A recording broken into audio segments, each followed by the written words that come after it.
صل على سيدنا ومولانا محمد وعلى بسم اللہ الرحمن الرحیم۔ السلام علیکم ناظرین و سامعین کرام، پروگرام یاد الہی دیکھنے کے لیے، یاد الہی کے سابقہ تمام پروگرامز دیکھنے کے لیے، بالخصوص وظائف دیکھنے، سننے، جاننے اور پڑھنے کے لیے آپ ہمارے یوٹیوب چینل یاد الہی یعنی YAADE_ILAHI یوٹیوب چینل یاد الہی کو سبسکرائب بھی کیجئے، لائک بھی کیجئے، کمنٹس بھی کیجئے، تاکہ یاد الہی کے مختلف پروگرامز اور وظائف سے آپ مکمل رہنمائی حاصل کر سکیں۔ جی ناظرین و سامعین، پروگرام یاد الہی میں روزانہ عظیم ہستیوں کے تذکارے پاک کیے جاتے ہیں، اور اس کے ساتھ ساتھ کچھ ایسے موضوعات پر گفتگو ہوتی ہے جن سے آپ کو رہنمائی حاصل ہوتی ہے۔ آج سید جلال الدین سرخ پوش بخاری رحمۃ اللہ تعالی علیہ آپ کے تذکارے خیر ہوں گے۔ اس سے پہلے کتاب الشفا سے آج کا خاص وظیفہ سورۃ الہمازہ کی خاصیت۔ سورۃ الہمازہ یہ 30ویں پارے میں ہے۔ اس کی کئی برکتیں ہیں۔ ایک خاص برکت کا ذکر کرتے ہیں، دشمن کے شر سے محفوظ رہنے کے لیے اس مبارک سورت کو 11 مرتبہ روزانہ پڑھنے سے مقصود حاصل ہوتا ہے۔ یعنی کوئی جان مال عزت آبرو کا دشمن بنا ہوا ہے، کوئی شرارتی ہے، شریر ہے، شر پھیلاتا ہے، خاندان میں سے، گلی محلے میں سے، کوئی بھی کہیں بھی، تو ایسے شریر لوگوں کے شر سے بچنے کے لیے اور ایسے دشمنوں کی دشمنی سے بچنے کے لیے اس مبارک سورت کو، سورۃ الہمازہ کو 11 مرتبہ روزانہ پڑھیں، انشاءاللہ مقصود حاصل ہوگا۔ ہمارے بعض اوقات ویورز اور لسنرز نے پوچھا بھی کہ کچھ لوگ جان بوجھ کر مذاق کرتے ہیں یا تنگ کرتے ہیں چھوٹی چھوٹی باتوں پر، تو بالکل ایسے لوگوں کو چاہیے وہ سورۃ الہمازہ پڑھیں، لوگوں کی شرارتوں سے بچنے کے لیے، ان کی دشمنی سے، بدمعاشی سے بچنے کے لیے۔ اللہ تعالیٰ اپنی خاص حفظ و امان عطا فرمائے گا۔ سورہ مبارکہ اور اس کا ترجمہ آپ سماعت کر لیجئے۔ بسم اللہ الرحمن الرحیم۔ ویل لکل ہمازۃ لمزہ الذی جمع مالا وعددہ یحسب ان مالہ اخلدہ کلا لینبذن فی الحطمہ وما ادراک ما الحطمہ نار اللہ الموقدہ التي تطلع على الافئدہ انہا علیہم مؤصدہ فی عمد ممددہ۔ اللہ کے نام سے شروع جو بہت مہربان، نہایت رحم فرمانے والا۔ خرابی ہے اس کے لیے جو لوگوں کے منہ پر عیب کرے، پیٹھ پیچھے بدی کرے، جس نے مال جوڑا اور گن گن کر رکھا، کیا یہ سمجھتا ہے کہ اس کا مال اسے دنیا میں ہمیشہ رکھے گا؟ ہرگز نہیں، ضرور وہ روندنے والی میں پھینکا جائے گا۔ اور تو نے کیا جانا روندنے والی کیا ہے؟ اللہ کی آگ کہ بھڑک رہی ہے جو دلوں پر چڑھ جائے گی، بے شک وہ ان پر بند کر دی جائے گی لمبے لمبے ستونوں میں۔ تو یہ سورہ مبارکہ سورۃ الہمازہ اور اس کا ترجمہ، جو برائی کرنے والے لوگ ہیں اور لوگوں کی غیبت کرنے والے اور لوگوں کے منہ پر عیب کرنے والے اور مال جوڑ کر رکھنے والے، اللہ کے راستے میں خرچ نہ کرنے والے، ایسے لوگوں کے لیے وعید ہے اس میں کہ مال ہمیشہ ان کے پاس نہیں رہے گا اور پھر جہنم میں بھی دھکیل دیے جائیں گے۔ اللہ تعالی ہمیں اپنی پناہ میں رکھے۔ یہ سورہ ہمازہ دشمن کے شر سے بچنے کے لیے روزانہ 11 مرتبہ لازمی پڑھیں۔ آپ کو ضرورت ہے اپنے معمول کا حصہ بنائیے اور عاد و وظائف میں شامل کیجئے۔ اپنے اعزاء، اقرباء، رشتہ دار، دوست، احباب، پڑوسی، محلہ دار، امت مسلمہ تک پہنچائیے۔ میرے آپ کے ہمارے بتانے سے ہمارے کسی بھی مسلمان بہن، بھائی، مسلمان فرد کا فائدہ ہوتا ہے۔ انشاءاللہ یہ ہمارے لیے بھی دین و دنیا اور آخرت میں بھلائی، فائدہ، نجات اور شفا کا باعث ہوگا۔ اللہ سبحانہ و تعالیٰ سے دعا ہے اللہ تعالیٰ ہمیں آسانیاں عطا فرمائے، ہمیں آسانیاں بانٹنے والا بنائے، مشکلات سے ہماری حفاظت فرمائے، آمین۔ جی ناظرین و سامعین، حضرت سید جلال الدین سرخ پوش بخاری سہروردی رحمۃ اللہ تعالی علیہ اولیاء اللہ میں اور بالخصوص برصغیر پاک و ہند اس خطے کے اولیاء کاملین صالحین میں آپ کا ایک بہت بڑا مقام و مرتبہ ہے۔ سلسلہ سہروردیہ کہ آپ پیشوا ہیں، یہاں برصغیر پاک و ہند میں سلسلہ سہروردیہ جلالیہ کو آپ نے بام عروج تک پہنچایا، اور پھر برصغیر پاک و ہند میں جو بخاری سادات ہیں وہ اکثر آپ ہی کی اولاد پاک میں سے ہیں۔ تو یوں سادات کی نسل جو ہے، نسل پاک نبی کریم صلی اللہ علیہ وآلہ وسلم کی یہ نسل پاک ہے، سیدنا امام حسن سیدنا امام حسین رضی اللہ عنہما کی نسل پاک، سیدنا علی المرتضیٰ سیدہ فاطمہ الزہرا طیبہ طاہرہ رضی اللہ عنہما کی نسل پاک، آقا کریم صلی اللہ علیہ وآلہ وسلم اور سیدہ خدیجہ الکبریٰ رضی اللہ عنہا کی نسل پاک۔ یہ اس خطہ برصغیر پاک و ہند میں بالخصوص وہ سادات کرام جو بخاری ہیں، یعنی بخارا سے منتقل ہو کر آئے، یہاں پر ہجرت کر کے تشریف لائے، وہ اکثر ان میں سے اکثر جو ہیں وہ حضرت سید جلال الدین سرخ پوش بخاری علیہ رحمہ آپ ہی کی اولاد میں سے ہیں۔ تو یوں سادات بخاری وہ بھی برصغیر پاک و ہند میں آپ کے وسیلے سے پھیلے، اور پھر سلسلہ سہروردیہ کا فیضان جو ہے وہ بھی آپ کے وسیلے سے پورے برصغیر پاک و ہند میں پھیلا۔ اولیاء اللہ کی بڑی عظمتیں، رفعتیں، شانیں ہیں۔ قرآن مجید فرقان حمید میں ایمان والوں، عمل صالح بجا لانے والوں کی جو شانوں کے ذکر ہیں، تذکرے ہیں، نوازشات، اللہ کی نعمتوں کا ذکر ہے، وہ انہی اولیاء اللہ کے لیے ہے۔ یہی کامل ایمان والے ہیں، یہی علم اخلاص والے ہیں، اللہ کی رضا طلب کرنے والے۔ آج ہم میں سے ہر ایک، میں، آپ، ہم سب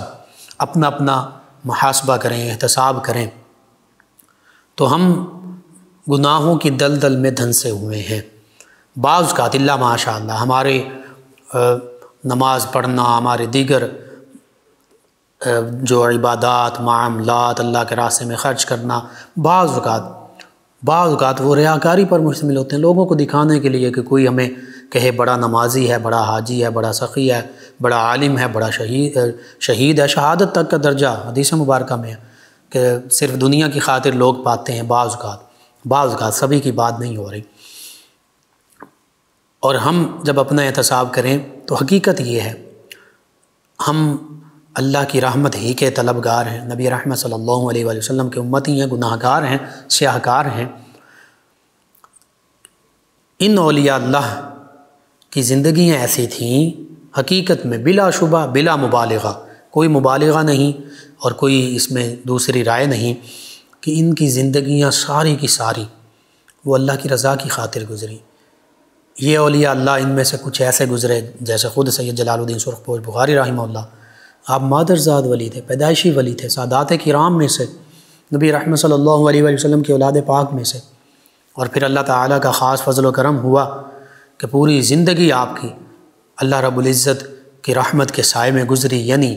اللہ اللہ کرتے ہوئے، اللہ اللہ کرواتے ہوئے گزری، اللہ کے حبیب صلی اللہ علیہ وآلہ وسلم کا پیغام پڑھتے، سنتے، سناتے، لوگوں تک پہنچاتے گزری۔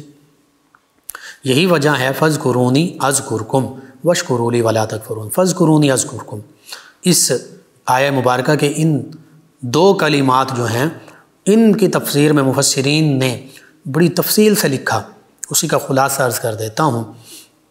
کہ فاذکرونی، اللہ فرماتا ہے اے میرے بندے، اے میرے بندوں، تم میرا ذکر کرو، اذکرکم، میں تمہارا ذکر کروں گا، میں تمہارے چرچے بلند کر دوں گا۔ اب بندہ مومن، اور پھر حدیث مبارکہ میں ہے کہ حدیث مبارکہ میں یوں ملتا ہے کہ جو بندہ تنہائی میں اللہ کو یاد کرتا ہے، اللہ رب العزت بھی اکیلے میں جیسا اس کی ذات اس کی شان کے لائق ہے اس بندے کا ذکر فرماتا ہے، اس کو یاد کرتا ہے۔ اور فرمایا جو جماعت میں، لوگوں میں، ایک جماعت میں مل کر مجھے یاد کرتا ہے، اللہ فرماتا ہے میں ان لوگوں سے بہتر جماعت، ملا اعلیٰ، فرشتوں میں اس اپنے بندے کا ذکر کرتا ہوں۔ تو یہ ہے فاذکرونی اذکرکم، ہم اللہ کا ذکر کرتے ہیں اپنی حیثیت اپنی بساط کے مطابق، کبھی لسانی ذکر زبان سے اللہ اللہ کہہ دیا، کبھی سانسوں میں اللہ کے ذکر کو بسا لیا، پاس انفاس جسے کہتے ہیں، کبھی قلبی ذکر قلبی ذکر خفی کر لیا، کبھی ذکر بالجوارح یعنی اللہ کی بارگاہ میں سر بسجود ہو گئے، سجدہ ریز ہو گئے، قیام اور رکوع میں حاضر ہو گئے، یہ ذکر بالجوارح ہے۔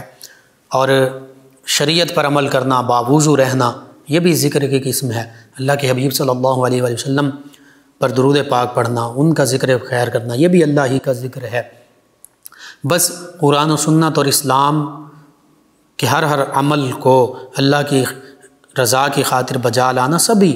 اللہ کو یاد کرنا۔ اللہ کو یاد کرتے ہوئے تو ہم یہ کر رہے ہوتے ہیں سارے معاملات۔ جو اللہ کو یاد رکھتا ہے وہ دین کی تمام حقیقی تعلیمات کو یاد بھی رکھتا ہے اور ان پر عمل پیرا ہونے کی بھی کوشش کرتا ہے۔ اور مقصود بھی اللہ کی یاد سے مقصود اللہ کی محبت ہے، اور اللہ تعالیٰ کی جو حدود، جو اللہ نے حدود ہمارے لیے مقرر کی ہیں، شریعت، قرآن و سنت، اسلام، اس پر عمل کرنا۔ تو اللہ کرنے والے جو ہیں پھر یوں اللہ تعالیٰ مالا اعلیٰ میں ان کا ذکر فرما دیتا ہے۔ ہم اپنی بساط کے مطابق ذکر کر رہے ہوتے ہیں، تو جو اللہ اپنے بندے کا جب ذکر فرمائے گا اور چرچے بلند فرمائے گا تو پھر ہم اس کی کوئی میئرمنٹ نہیں کر سکتے کہ وہ ایک دن کے لیے ہوگا، وہ اتنے دنوں کے لیے ہوگا، وہ اتنا ذکر ہوگا، وہ اتنا ہوگا، نہیں۔ اللہ رب العزت کی شان وراء الورا ہے، خالق ہے، مالک ہے، رازق ہے، ہمارا مسجود ہے، معبود ہے، ہر شے پر قادر ہے۔ تو وہ ایسے چرچے بلند فرما دیتا ہے کہ اولیاء اللہ، نبی کریم صلی اللہ علیہ وآلہ وسلم، تمام انبیاء و مرسلین علیہم الصلاۃ والتسلیم، صحابہ کرام، اہل بیت کرام، پھر اولیاء کاملین صالحین، اگرچہ ظاہری طور پر دنیا سے چلے گئے لیکن ان ہستیوں کے تذکرے آج بھی بلند ہیں، ان ہستیوں کے تذکرے آج بھی ہو رہے ہیں، ان ہستیوں کو آج بھی ہم یاد کرتے ہیں۔ ان کی بارگاہوں میں، ان کے مزارات مبارکہ پر پوری دنیا سے لوگ حاضر ہوتے ہیں۔ یہ ہے فَاذْكُرُونِي اذکرکم کا فَاذْكُرُونِی کا صلہ اذکرکم مل گیا کہ پس تم میرا ذکر کرو تو میں تمہارے چرچے بلند کروا دوں گا۔ جن جن ہستیوں نے، انبیاء و مرسلین علیہم الصلاۃ والتسلیم تو معصوم عن الخطا، وہ تو وراء الورا، ان کی شان ہے، آقا کریم صلی اللہ علیہ وآلہ وسلم سب کے سردار، پھر صحابہ کرام علیہم رضوان، خلفائے راشدین، تابعین، تبع تابعین، اہل بیت کرام، فقہائے کرام، علماء کرام، ائمہ کرام، مفسرین، محدثین، بالخصوص اولیاء کاملین صالحین، جن جن نے اللہ کو یاد کیا، آج دیکھیے ان کے مزارات بھی آباد ہیں، وہاں پر لوگ دن رات 24 گھنٹے حاضر ہوتے ہیں، قرآن پاک کی تلاوت کر رہے ہوتے ہیں، درود پاک پڑھ رہے ہوتے ہیں، سلام پیش کر رہے ہوتے ہیں، وہاں پر اللہ کے راستے میں خرچ کر رہے ہوتے ہیں لوگ۔ تو یہ فَاذْكُرُونِی اذکرکم، اسی کی عملی تفسیر ہے۔ اللہ رب العزت پھر اس بندہ مومن کے چرچے بلند فرما دیتا ہے۔ آج فرید ہو رہی ہے، آج داتا گنج بخش ہو رہی ہے، آج خواجہ معین الدین چشتی اجمیری، پیران چشت، یہی ذکر بلند، اور آج غوث اعظم، پیراں، میر میراں، غوث سبحانی، شیخ عبد القادر جیلانی، ان کا لوگ ان کے تذکرے کرتے ہیں۔ کیونکہ انہوں نے اپنی زندگیاں اللہ کی رضا کی خاطر گزاری، اللہ کرتے ہوئے گزاری، فَاذْكُرُونِی پر عمل کیا تو اذکرکم، اللہ تعالیٰ وہ انعام اور اپنا وعدہ آج پورا فرما رہا ہے کہ میں تمہارے چرچے بلند کروا دوں گا۔ اب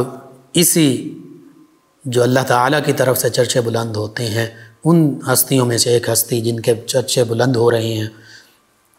وہ حضرت سید جلال الدین سرخ پوش بخاری سہروردی رحمۃ اللہ تعالی علیہ آپ بھی ہیں۔ اور پھر 12ویں اور 13ویں صدی عیسوی، یعنی آج سے 700-800 سال پہلے، پوری دنیا میں بالعموم اور برصغیر پاک و ہند میں بھی بالخصوص اولیاء کاملین صالحین ایک ایسی تحریک بپا کیے ہوئے تھے۔ آپ دیکھیے مدینہ طیبہ میں علماء، فقہاء، اولیاء، صلحاء، عرفاء، مکۃ المکرمہ میں بھی، حجاز مقدس میں جو آج سعودی عرب کہلاتا، وہاں موجود تھے حلقے اللہ اللہ کرانے والوں کے حلقے اولیاء اللہ موجود تھے اس دور میں بھی، حتیٰ کہ اب تک موجود ہیں، ماضی قریب تک موجود رہے۔ حضرت حاجی امداد اللہ مہاجر مکی رحمۃ اللہ تعالی علیہ مکہ مکرمہ میں، حضرت خواجہ قطب الدین اور ضیاء الدین مدنی علیہ رحمہ مدینہ طیبہ میں، قطب مدینہ حضرت ضیاء الدین مدنی علیہ رحمہ، یہ تو چند ایک نام ہیں، ان کے علاوہ بھی کئی اولیاء اللہ موجود رہے۔ اسی طرح شام میں، عراق میں، مصر میں، ہر دنیا کے ہر خطے میں اولیاء اللہ موجود رہے۔ افریقہ میں، اندلس میں، یورپ میں بھی اولیاء اللہ کے مزارات موجود ہیں۔ امریکہ میں صوفیاء کے مزارات موجود ہیں، جو صوفیاء وہاں گئے، وہاں اللہ اللہ کی، اللہ اللہ کروائی، اللہ کا ذکر کیا، لوگوں کو کروایا، وہاں موجود ہیں، نیو یارک میں، نیو جرسی میں، مختلف اسٹیٹس میں۔ اسی طرح مشرق وسطیٰ اور مشرق بعید میں آ جائیے تو Uzbekistan, Turkmenistan, Tajikistan, Kyrgyzstan, Azerbaijan, یہ سارے علاقے، یہاں قرآن و حدیث اور فقہ کے علوم کا بھی یہ مرکز تھے۔ سمرقند، نیشاپور، بخارا، اور پھر روحانی علوم کا بھی یہ مرکز تھے۔ سلسلہ نقشبندیہ بالخصوص انہی علاقوں میں شروع میں عروج پاتا گیا، اور پھر سلسلہ قادریہ بغداد شریف بالخصوص، مدینہ طیبہ سے یہ سارے سلاسل کی ابتدا ہوئی، صحابہ کرام سے، پھر اہل بیت، وہ بھی اہل بیت کرام بھی شامل، تابعین، تبع تابعین شامل، چاروں خلفائے راشدین، ان سے سلاسل کا اجرا ہوا۔ سیدنا امام حسن رضی اللہ عنہ، امام حسین رضی اللہ عنہ، سیدنا امام علی زین العابدین یزدی، بالخصوص سیدنا امام جعفر صادق رضی اللہ عنہ، پھر سیدنا علی المرتضیٰ سے فیض پانے والے سیدنا حسن بصری رضی اللہ عنہ، سیدنا ابوبکر صدیق رضی اللہ عنہ سے سلسلہ نقشبندیہ صدیقیہ کا فیضان پانے والے سیدنا سلمان فارسی رضی اللہ عنہ، سیدنا قاسم بن محمد بن ابی بکر رضی اللہ عنہم، پھر سیدنا امام جعفر صادق رضی اللہ عنہ۔ آگے چلیے تو خواجہ بایزید بستامی علیہ رحمہ، حضرت جنید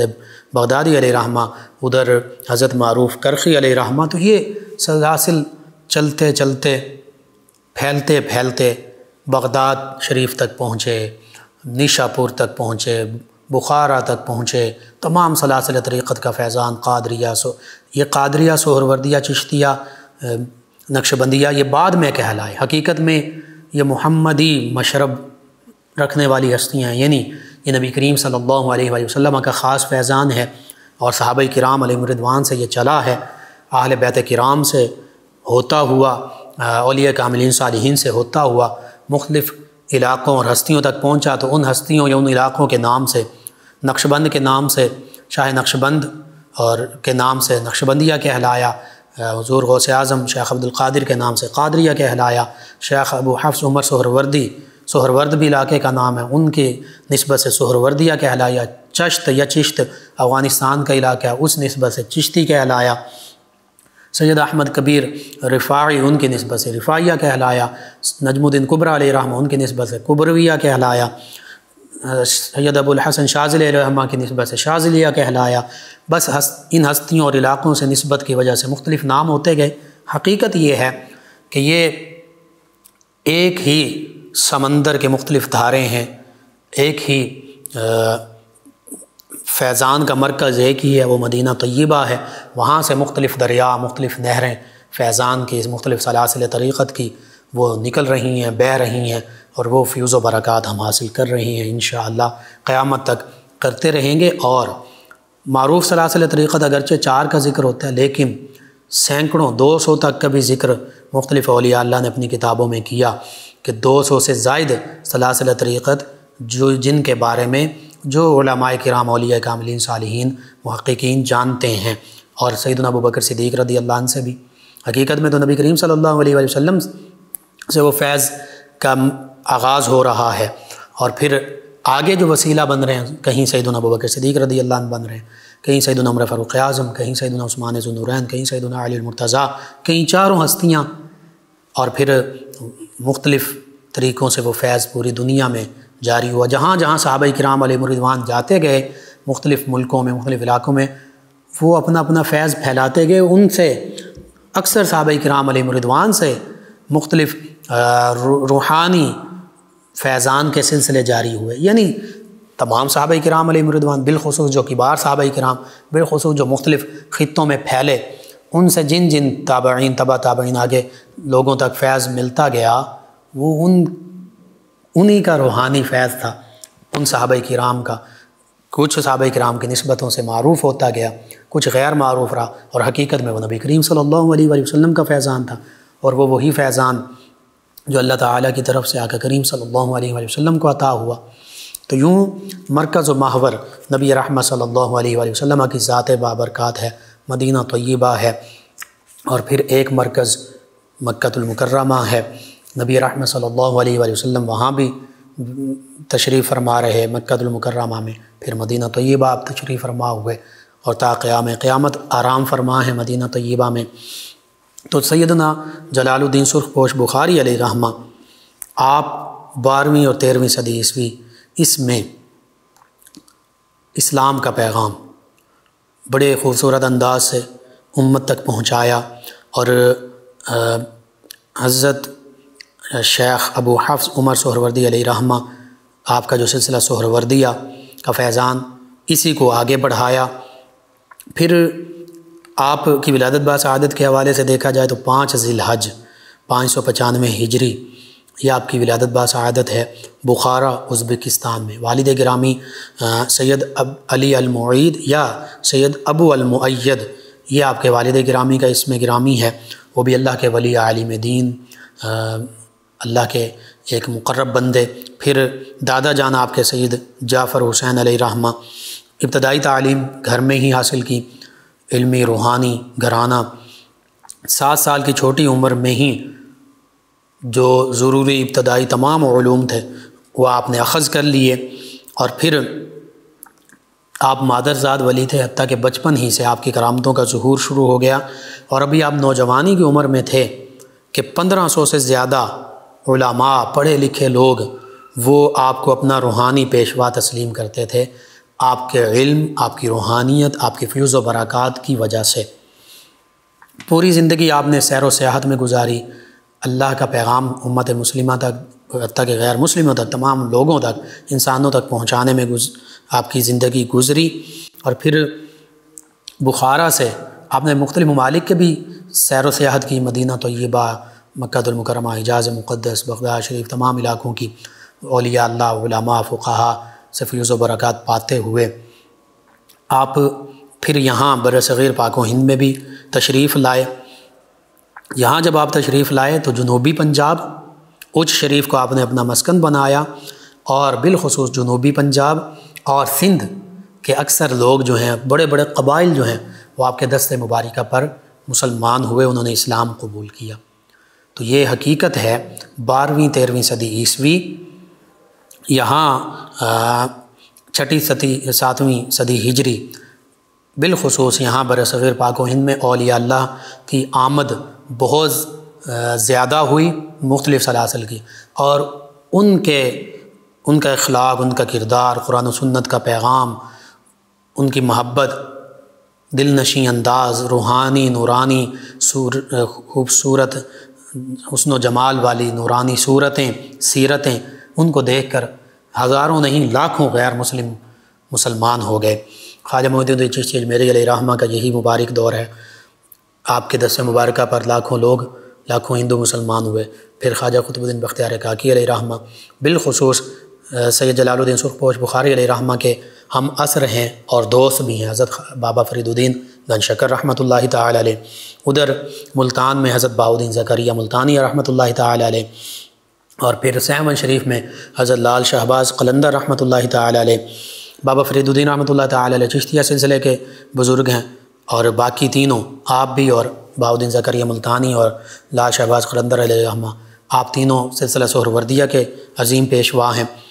تو یہ سبھی ہستیوں نے مل کر اسلام کا پیغام لوگوں تک پہنچایا، تو پورے برصغیر پاک و ہند میں بابا فرید الدین رحمۃ اللہ علیہ تعالیٰ کا پیغام ہندوستان، پاکستان اور پنجاب، پاک پتن اور اس کے ارد گرد تمام علاقے، حتیٰ کہ دہلی تک پیغام پہنچا، لوگ جوگ در جوگ مسلمان ہوئے، کئی قبیلے مسلمان ہوئے۔ لال شہباز قلندر علیہ رحمہ بالخصوص سہمن تشریف لے گئے، مختلف غیر مسلمان ہوئے۔ بہاؤالدین زکریا ملتانی علیہ رحمہ نے ملتان کو کا انتخاب کیا، ان کے دادا جان بھی ملتان میں تھے، آپ خود ملتان میں تھے،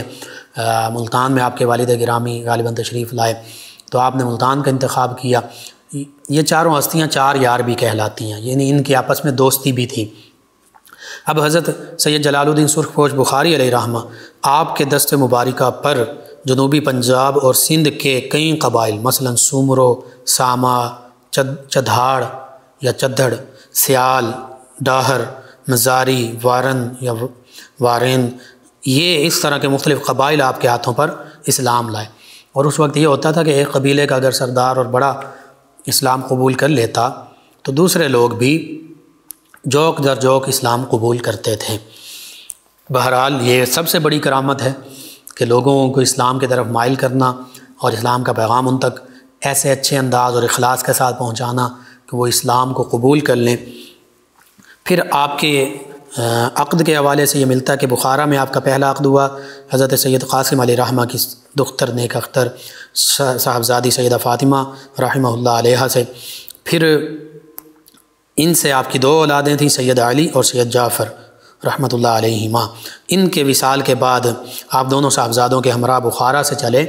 اور بکھار، جس کو بکھر غالباً کہتے ہیں، یہاں تشریف لائے۔ بکھر میں تھوڑا سا یہاں قیام کیا 636 ہجری میں، پھر یہاں سے ملتان اور ملتان سے ہوتے ہوئے شریف تشریف لائے۔ آپ بہت بڑے عالم دین بھی تھے، فقیہ بھی تھے، زاہد بھی تھے، متقی بھی تھے،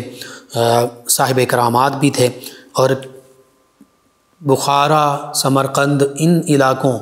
کے لوگ تو آپ سے فیض و برکات پاتے ہی رہے۔ برصغیر کے لوگوں نے، اور یہ اولیاء اللہ کا طریقہ رہا، وہ جہاں جہاں سے گزرتے وہاں تھوڑے تھوڑے دیر قیام کرتے، وہاں لوگوں کو واعظ و نصیحت فرماتے، ذکر اذکار انہیں تلقین فرماتے، اور جو مسلمان ہوتے ان کے ایمان کو مزید جلا ملتی، مزید وہ ان کا ایمان بڑھ جاتا، ان کے اعمال میں مزید نکھار آ جاتا، اخلاص، اللہ کی رضا اور خوشنودی کے طلبگار بن جاتے۔ جو غیر مسلم ہوتے وہ ان عظیم ہستیوں کے نورانی چہروں کی کشش کو دیکھ کر ہی مسلمان ہو جاتے، ان کے اخلاق اور کردار کو، اسلام کی تعلیمات کو سن کر۔ تو یوں بہت سے لوگ ان علاقوں میں آپ کے دست مبارکہ پر انہوں نے اسلام قبول کیا، بہت سے قبائل نے اسلام قبول کیا، اور یہی یوں ہی تبلیغ کرتے کرتے آپ یہاں ملتان اور پھر اچ شریف تشریف لائے۔ حتیٰ کہ آپ کے حوالے سے یہ بھی ملتا ہے کہ منگولوں کا جو چنگیز خان تھا اس سے بھی آپ کی ملاقات ہوئی، آپ نے اسے اسلام کی دعوت دی، تو بدلے میں اس نے آپ کو زندہ جلا دینے کا حکم صادر کیا، لیکن اللہ تعالیٰ کی قدرت کاملہ، نبی رحمت صلی اللہ علیہ وآلہ وسلم کے معجزے کا تصدق، آپ کی کرامت یوں ظاہر ہوئی آپ رحمہ اللہ علیہ کی کہ آپ کو بھڑکتی ہوئی آگ میں پھینکا گیا، لیکن وہ گل و گلزار ہو گئی، ٹھنڈی ہو گئی، اور یوں یہ آپ کی کرامت جب ظاہر ہوئی تو چنگیز خان مسلمانوں کے حوالے سے اور اسلام کے حوالے سے پھر نرم ہو گیا۔ اور پھر ایک وقت آیا کہ چنگیز خان کی اولاد ہی میں سے، منگولوں میں سے کئی لوگوں نے اسلام قبول کیا، اور پھر وہ مغل یہاں برصغیر پاک و ہند میں آئے، یہاں سربراہ حکمران بھی بنے۔ بہرحال آپ کا ایک اور عقد، حتیٰ کہ چنگیز خان نے اپنی بیٹی کا نکاح آپ سے کرنے کی پیشکش کی۔ بعض روایت میں یہ ملتا ہے کہ آپ نے شروع میں تو اس کی پیشکش کو ٹھکرا دیا، لیکن آپ فرماتے ہیں کہ عاطف غیبی سے مجھے یوں آواز آ رہی تھی، کوئی کہہ رہا تھا عاطف غیب سے کہ آپ عقد کر لیں اس کی بیٹی سے، اس کی نسل بہت آگے بڑھے گی اور خوب پھلے پھولے گی، اور اس میں قطب وقت بھی پیدا ہوں گے، اللہ کے ولی بھی پیدا ہوں گے۔ تو جب آپ نے یہ ندا سنی تو فوراً عقد پر راضی ہو گئے، اور پھر یوں ہی ہوا کہ آپ کی نسل مبارکہ میں سے حضرت سید جلال الدین سرخ پوش بخاری علیہ رحمہ، اور جو آپ کا عقد ہوا ان خاتون سے، آپ کے صاحبزادگان ہوئے، آپ کی نسل بڑی، اولیاء اللہ بھی پیدا ہوئے، اور یہ نسل اتنی بڑی کہ یہاں برصغیر پاک و ہند میں پنجاب، سندھ، اتر پردیش، حیدرآباد، ہندوستان پورے میں کئی ریاستوں میں آپ ہی کی اولاد پاک آج بھی موجود ہے بخاری سادات کی صورت میں۔ اسی طرح ایک عقد آپ کے حوالے سے یہ بھی ملتا ہے کہ سید بدر الدین بن صدر الدین الحسینی علیہ الرحمہ، ان کی صاحبزادی سیدہ زہرا سے بھی آپ کا ہوا، جن سے آپ کے ایک صاحبزادے سید محمد غوث رحمہ اللہ علیہ بھی ہیں۔ اور پھر ان کے عقد کے بعد سیدہ زہرا جب ان سے عقد فرمایا تو ان کا وصال ہوا۔ ان کے وصال کے بعد انہی سید بدر الدین علیہ رحمہ کی دوسری صاحبزادی سے آپ کا عقد ہوا، جن سے سید احمد کبیر علیہ رحمہ پیدا ہوئے، جو مخدوم جہانیہ جہاں گاشت علیہ رحمہ کے والد گرامی ہیں۔ تو یوں تمام صاحبزادے اللہ کے ولی، اللہ کے نیک مقرب بندے بنے۔ پھر ان سے آگے ان کی اولاد پھیلتی گئی اور پھر پورے برصغیر پاک و ہند میں پھیل گئی، حتیٰ کہ بابا بلے شاہ رحمۃ اللہ تعالی علیہ کے حوالے سے ملتا ہے، وہ بھی انہی اچ شریف والے سادات کی اولاد میں سے، اور کئی سادات کرام۔ بہرحال جب آپ یہاں تشریف لائے تو اس دور میں شمس الدین التمش کا بیٹا نصیر الدین محمد یہ سلطنت دہلی کا حاکم تھا، یہاں حکمران تھا، اور شیخ جلال الدین بخاری علیہ رحمہ آپ یہاں اچ شریف میں تشریف لائے۔ تو یہاں پر اچ شریف کا اس وقت جو حاکم تھا، اس ہندو حاکم کی نسبت سے اس جگہ کا نام بھی دیو گڑھ یا دیو گڑھ تھا، اور یہاں پہنچ کر آپ نے قرآن و سنت کا، اسلام کا پیغام لوگوں تک پہنچانا شروع کیا۔ اللہ تعالیٰ کے فضل و کرم سے جوک در جوک لوگ آپ کی بارگاہ میں حاضر ہونے لگے، اور کثیر تعداد میں لوگوں نے اسلام قبول کرنا شروع کر دیا۔ اس وجہ سے راجہ دیو سنگھ جو ہے، جس کے نام سے یہ جگہ دیو گڑھ کہلاتی تھی، اس نے آپ کو پریشان کرنا شروع کر دیا، حتیٰ کہ اتنا پریشان کیا کہ اللہ تعالیٰ کی طرف سے پھر آپ کو یہ اعزاز، یہ شان بخشی گئی، یہ عزت اور تکریم ہوئی اس کے پریشانی سے بچانے کے لیے کہ آپ کی کرامت سے کا اظہار ہوا، اور اس کرامت کی بدولت آپ نے اسے اچ شریف سے اڑا کر ماروار پہنچا دیا، علاقے سے ہی در بدر کر دیا۔ بہرحال اس سلسلے میں اور بھی کئی کرامتوں کا ذکر ملتا ہے جو آپ کی اللہ کی بارگاہ میں قرب کا ہمیں پتہ دلاتی ہیں۔ اسی طرح آپ نے یہاں جنوبی پنجاب اور بالخصوص سندھ، ان دو علاقوں میں اپنے خلفاء بھی بھیجے، پھر ہندوستان میں اپنے خلفاء بھیجے، مختلف علاقوں میں بھیجے۔ گجرات، ہندوستان کا جو علاقہ گجرات ہے، وہاں آپ کے خلفاء گئے اور وہاں جا کر اسلام کا پیغام پہنچایا۔ اور جن 4 ہستیوں کا میں نے ذکر کیا، 4 یار کے 4 ساتھیوں کے نام سے جو مشہور تھے، بابا فرید الدین رحمۃ اللہ تعالی علیہ، اسی طرح آپ خواجہ بہاؤالدین زکریا ملتانی علیہ رحمہ، لال شہباز قلندر، اور آپ خود، آپ ان ہستیوں سبھی کے دست مبارکہ پر کئی جو قبائل ہیں انہوں نے اسلام قبول کیا۔ بابا فرید الدین رحمۃ اللہ تعالی علیہ کا جب ہم ذکر کرتے ہیں تو 17 بڑے قبائل نے بابا فرید الدین رحمۃ اللہ تعالی علیہ کے دست مبارکہ پر اسلام قبول کیا، جن میں کھرل، دھودیان، ٹوبیان، واٹو یا وٹو یہ قبیلہ، اور دیگر اور کئی قبیلے یہ ہمیں ملتے ہیں۔ بہرحال حضرت سید جلال الدین سرخ پوش بخاری سہروردی علیہ رحمہ، آپ نے اپنی پوری زندگی اسلام کا پیغام لوگوں تک پہنچانے میں گزاری پوری زندگی۔ اور دیکھیے وہ اللہ کے بندے آج بھی اولیاء اللہ موجود ہیں، ڈھونڈنے کی ضرورت ہوتی ہے۔ اولیاء اللہ وہ ہوتے ہیں الذین آمنوا وکانوا یتقون، کہ جو کامل ایمان والے ہوتے ہیں، یعنی ان کا عقیدہ، ان کی تھیوری، ان کے نظریات، ان کا ایمان مکمل صحیح ہوتا ہے، کامل ہوتا ہے، صحیح العقیدہ ہوتے ہیں۔ اللہ کے حبیب صلی اللہ علیہ وآلہ وسلم، صحابہ کرام، اہل بیت کرام، اولیاء اللہ، کسی کے بھی حوالے سے وہ کوئی بھی ہلکی بات نہیں کرتے، کوئی تنقیص والی بات نہیں کرتے کہ جس سے ایمان کے اکمل ہونے میں، ایمان کے کامل ہونے میں کوئی نقص آئے، اور کوئی ایسا جملہ نہیں بولتے، کوئی ایسی بات نہیں کرتے جو ان ہستیوں کی شان کے منافی ہو۔ اور پھر جو عقائد اسلام ہیں جو شروع سے چلے آ رہے ہیں صحابہ کرام علیہم رضوان کے عہد مبارکہ سے، اور جن کو بڑے بڑے علماء، فقہاء، متکلمین، علم الکلام کے جو علماء ہیں انہوں نے بھی اپنی کتابوں میں لکھا، شرح عقائد نصفی ہے، تمہید ابو شکور سالمی ہے، دیگر جتنی بھی عقائد کی کتابیں ہیں، الفقہ الاکبر ہے امام اعظم امام ابو حنیفہ علیہ رحمہ کی، کہ اللہ رب العزت کے ذات کے بارے میں ہمارا عقیدہ اور ایمان کیا ہونا چاہیے، نبی رحمت صلی اللہ علیہ وآلہ وسلم، انبیاء و مرسلین علیہم الصلاۃ و تسلیم کے بارے میں، اسی طرح پھر صحابہ کرام علیہم رضوان کے بارے میں، اہل بیت کرام کے بارے میں، اور اولیاء اللہ کے بارے میں، فرشتوں کے بارے میں، کتب سماویہ کے بارے میں، ختم نبوت، ختم رسالت کے بارے میں، تو تمام اعتقادیات اور ایمانیات کے جتنی بھی کلیات اور جزیات ہیں ان پہ تفصیل کے ساتھ کتب موجود ہیں، مکمل رہنمائی موجود ہے۔ اولیاء اللہ اور علماء متکلمین ان چیزوں کو جانتے ہیں، پہچانتے ہیں۔ اولیاء اللہ تو مراقبات اور مشاہدات اور ان حوالے سے کشف، الہام جو قرآن و سنت ہی کے تابع ہوں ان کے مطابق وہ اپنی زندگیاں گزارتے ہیں، لوگوں کی بھی رہنمائی کرتے ہیں۔ پھر ہے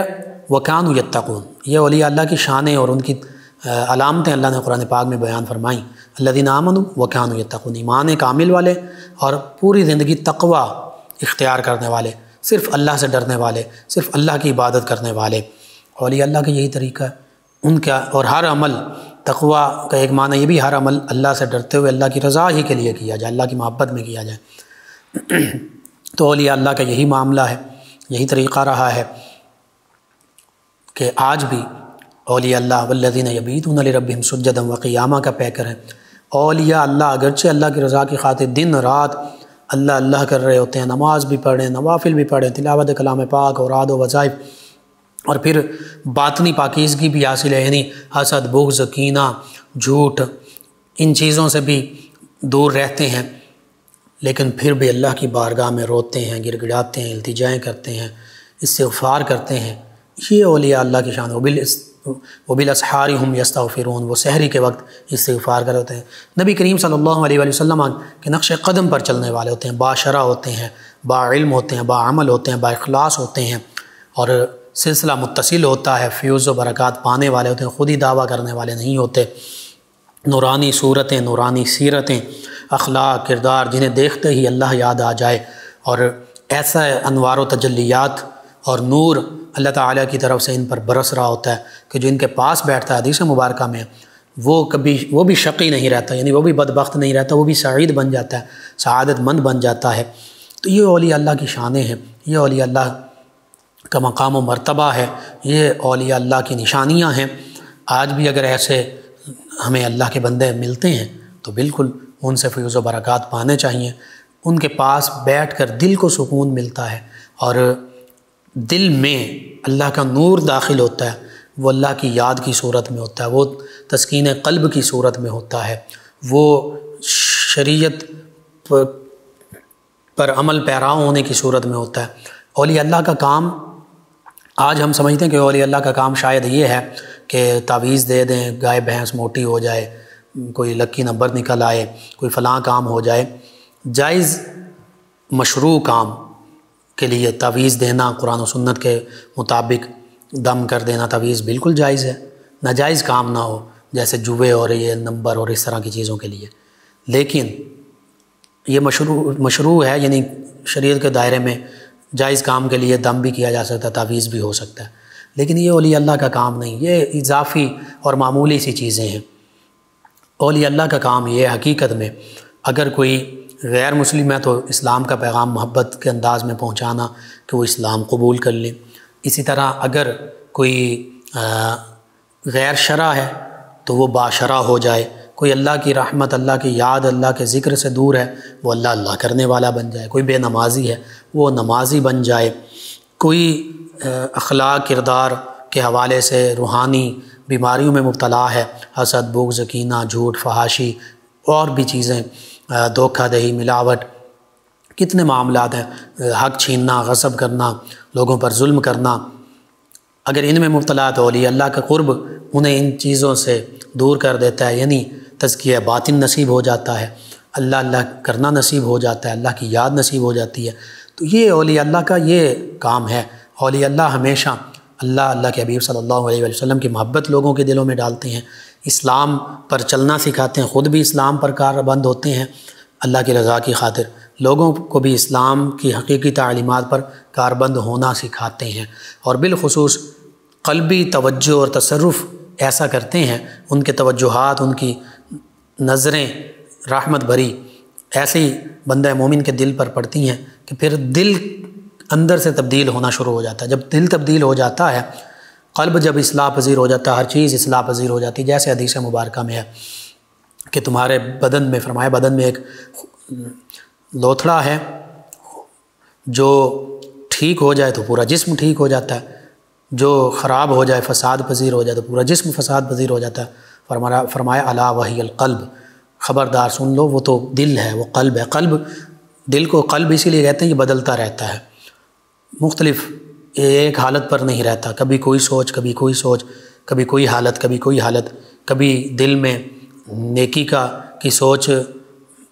اجاگر ہوتی ہے، کبھی برائی کی سوچ پنپ رہی ہوتی ہے، نفس اور شیطان کے معاملات، تو اسی لیے اس کو قلب کہتے ہیں۔ ہاں، یہ قلب مطمئنہ، نفس مطمئنہ تب بنتا ہے، الا بذکر اللہ تطمئن القلوب، خبردار سن لو، جان لو، بے شک اللہ کے دلوں میں ہی، اللہ کے یاد میں ہی، اللہ کے ذکر میں ہی، اللہ کرنے میں، نماز میں، درود پاک میں، تلاوت میں، باوضو رہنے میں، شریعت کی پابندی میں ہی دلوں کا سکون ہے۔ تو یہ اس وقت دلوں کا سکون حاصل ہوتا ہے جب اہل باطن کے پاس ہم جاتے ہیں، اہل قلب، دل والوں کے پاس جاتے ہیں، اہل نظر کے پاس جاتے ہیں، اہل بصیرت کے پاس جاتے ہیں، تو وہ جب قلب پر توجہ کرتے ہیں، نظر ڈالتے ہیں، تو پھر قلب کی سیاہیاں مٹنے لگتی ہیں، اور پھر قلب پر روشنی، اللہ کا نور جو ہے وہ چمکنے لگتا ہے، اور پھر دل سے ہی بندہ مومن یہ چاہتا ہے، یہ کہتا ہے کہ اسے محسوس ہوتا ہے کہ میں گناہ کر رہا ہوں۔ اور گناہ کے معاملے میں جو حدیث مبارکہ میں کہ ایک گناہ کرتا ہے انسان، بندہ مومن، ایک سیاہ دھبا، ایک نقطہ پڑ جاتا ہے، توبہ کر لے وہ مٹ جاتا ہے، توبہ نہیں کرتا دوبارہ گناہ پہ گناہ کرتا جاتا ہے، سیاہ دھبے پڑتے جاتے ہیں حتیٰ کہ پورا سینہ سیاہ ہو جاتا ہے، پھر اسے گناہ ہی محسوس نہیں ہوتا۔ آج ہماری یہ حالت ہو چکی ہے، ہم ایسے گناہوں کے دلدل میں دھنس چکے ہیں کہ ہمیں گناہ ہی نہیں محسوس ہوتا۔ ہاں، جب وضو کریں، اللہ کی بارگاہ میں توبہ استغفار کریں، روئیں، گڑ گڑائیں، نماز پڑھیں، اللہ کو یاد کریں، اللہ کریں، درود پاک کی استغفار کی کثرت کریں، کعبۃ اللہ کی زیارت کریں، قرآن کریم کی زیارت کریں، اولیاء اللہ کی زیارت کریں، تو پھر ہمیں اپنے گناہ یاد آتے ہیں، پھر ہمیں توبہ کی توفیق نصیب ہوتی ہے، پھر ہمارے اندر سے وہ سیاہیاں دھلنے لگتی ہیں، وہ ظلمات اور تاریکیوں کے اندھیرے چھٹنے لگتے ہیں، اور انوارات کی روشنیاں، تجلیات، اللہ تعالیٰ کی رحمتوں کی روشنیاں جو ہیں وہ اندر داخل ہونے لگتی ہیں، پھر ظاہر بھی چمک اٹھتا ہے، باطن بھی چمک اٹھتا ہے، پھر بندہ مومن خود بخود اس کا دل کہتا ہے اور دل کرتا ہے کہ اب میں نماز بھی پڑھوں، اب میں قرآن پاک بھی پڑھوں، اب میں اللہ بھی کروں، اب میں باطنی بیماریوں سے بھی دور ہو جاؤں، جھوٹ، بغض، حسد، کینہ، ملاوٹ، دھوکہ، فحش گفتگو، گالی گلوچ، لوگوں پر ظلم، ان سے بچ جاؤں۔ تو یہ اس وقت نصیب ہوتا ہے جب ایسے لوگوں کے پاس ہم بیٹھیں جن کے اپنے قلوب پاکیزہ ہوں، جو تزکیہ باطن کرنے والے ہیں، کرانے والے ہیں۔ تو یہ اولیاء اللہ ہیں۔ اللہ سبحانہ وتعالی سے دعا ہے اللہ تعالی ہمیں ان اولیاء اللہ کی محبت بھی عطا فرمائے، ان کے نقش قدم پر، ان کی تعلیمات پر عمل پیرا ہونے والا بنائے، اور ان کے تصدق سے عالم اسلام کو سربلندیاں عطا فرمائے، آمین۔ جی ناظرین و سامعین، پروگرام یاد الہی کا وقت ختم ہو جاتا ہے، انشاءاللہ کل صبح دوبارہ آپ سے ملاقات ہوگی پروگرام یاد الہی میں۔ اپنے میزبان محمد لقمان رضا اور ہماری ٹیم کو اجازت دیجیے، اللہ نگہبان۔ اللہم صل علی سیدنا و مولانا